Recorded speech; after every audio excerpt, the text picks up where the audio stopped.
চুয়াডাঙ্গায় চলছে প্রথম ধাপের আম সংগ্রহ। পরিচর্যার পাশাপাশি আম সংগ্রহ এবং বাজারজাতকরণে ব্যস্ত সময় পার করছেন বাগানীরা। এ বিষয়ে বিস্তারিত জানাতে চুয়াডাঙ্গা থেকে সরাসরি যুক্ত আছেন সহকর্মী জামান আক্তার। তার কাছ থেকে জানবো বিস্তারিত। জামান, আমের ফলন কেমন হয়েছে জানাবেন এবং বাজার দর নিয়ে কৃষকরা কি বলছেন?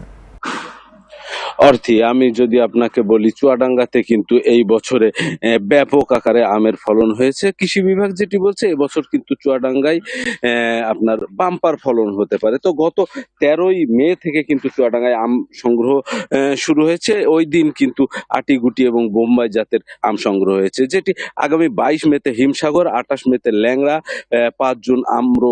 সব মশার বিরুদ্ধে সুরক্ষা দিতে এলো বসুন্ধরা এক্সট্রিম অ্যারোসল, মশার বিরুদ্ধে এক্সট্রিম সুরক্ষা। পালি আম সংগ্রহের ম্যাঙ্গো ক্যালেন্ডার অনুযায়ী দিনক্ষণ নির্ধারণ করা হয়েছে। কৃষি বিভাগ বলছে, জাতভেদে চুয়াডাঙ্গা জেলায় আগামী জুলাই এবং আগস্ট পর্যন্ত আম সংগ্রহ চলবে। কৃষি বিভাগের মতে চুয়াডাঙ্গায় প্রায় 203 হেক্টর জমিতে আমের বাগান রয়েছে, যা থেকে এবছর কিন্তু প্রায় 3657 মেট্রিক টন আম সংগ্রহের লক্ষ্যমাত্রা রয়েছে।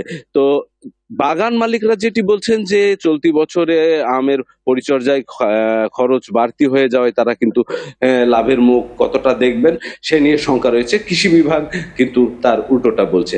এই ছিল চুয়াডাঙ্গা থেকে আমার কাছে। ফিরছি স্টুডিওতে। ধন্যবাদ আপনাকে।